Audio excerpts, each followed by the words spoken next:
Hi everyone, and welcome back to It's a Twin Thing. So today I'm going to be doing something a little bit different. I'm going to be sharing a little bit more about my journey with the twins and leading up to giving birth to them. So on the 23rd of January, it was a Thursday evening. My husband had had a rough day and we decided to both go to bed quite early. So we were in bed, and 45 minutes later I woke up and I said, my water has broken. And he was shocked and half asleep. So I sat up. I thought I was dreaming. I sat up in my bed and there was a gush of water on the bed. I stood up and there was another gush of water, or embryonic fluid. So I quickly went and had a shower, and just to rinse myself off.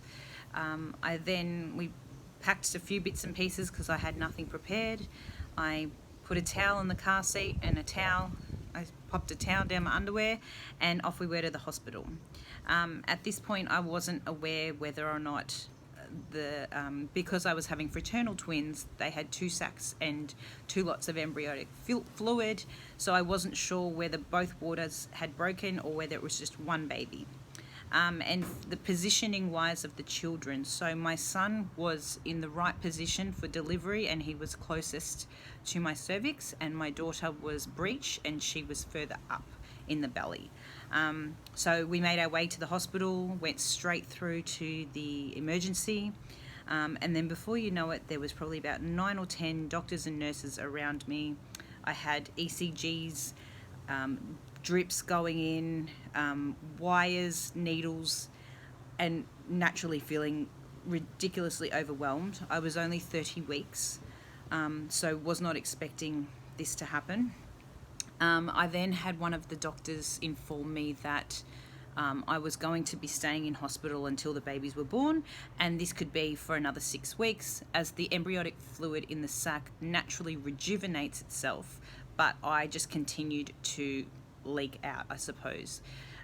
So we were in the emergency for a while until my blood pressure went sky high and my heart rate went sky high, and naturally I was just overwhelmed. So they stabilized everything. They also gave me a steroid injection in order to help the babies if they were to be born premature. The steroid injection helps with their lung capacity so that hopefully there wouldn't be any complications with their breathing. So they then sent me up to a ward, and by this stage it was early morning, so I got some rest, and then on the Friday they kept monitoring the babies. The babies were healthy, they were fine, there was no issue there. So I was basically playing a waiting game, and it could have been weeks, it could have been days, I had no idea. So on the Friday, however, they couldn't stabilize my blood pressure. For me personally, I knew there was a drip in my arm that was just positioned really in an uncomfortable way, and I knew as soon as they pulled that drip out and repositioned it, my heart rate and my blood pressure would go down. But instead I ended up in the ICU because it skyrocketed and they couldn't work out why. They tested for everything. They had no understanding of what was going on. But then as soon as they moved the drip out and they repositioned it, my heart rate and my blood pressure went down and I was down back in the ward.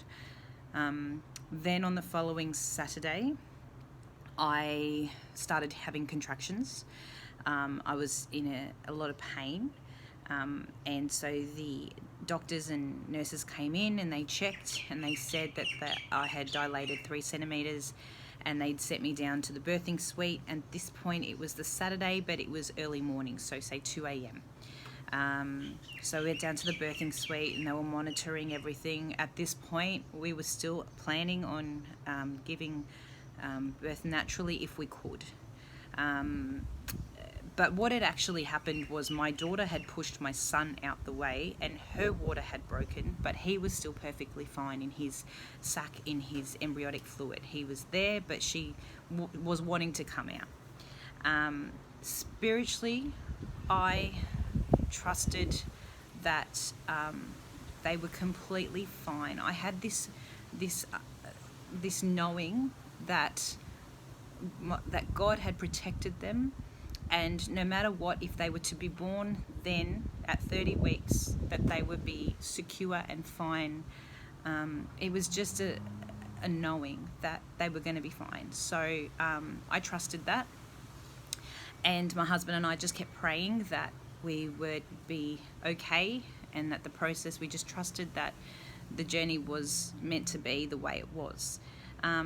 They then came in at about 4 a.m. to check how much I had dilated, and they ended up saying that the cervix is closed, you can go back up to the ward and continue to basically wait. So that's what I did.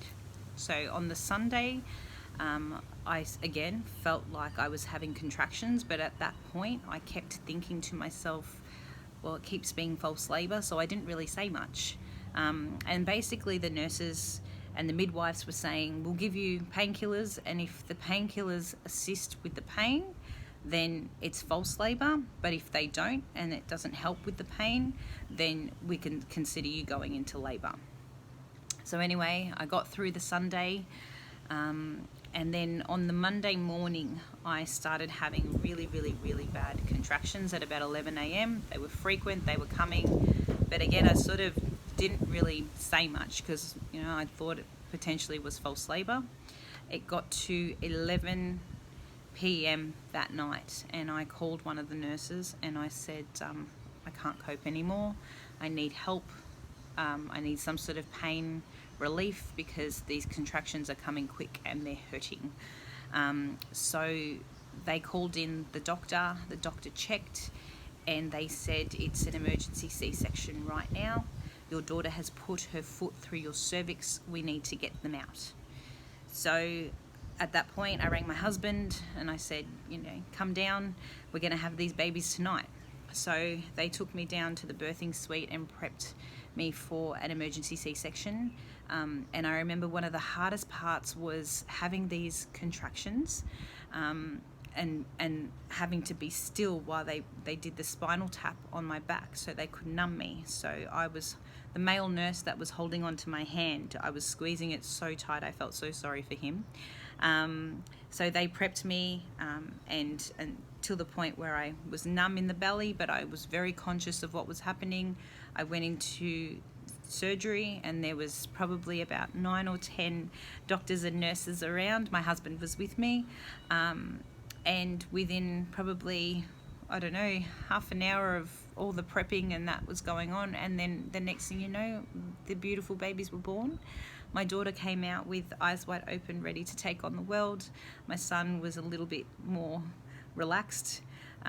They were in the NICU care for probably about 8 hours. They were fantastic with respiration, with their breathing, they were fine. They were medically healthy babies, and we were so blessed and so grateful.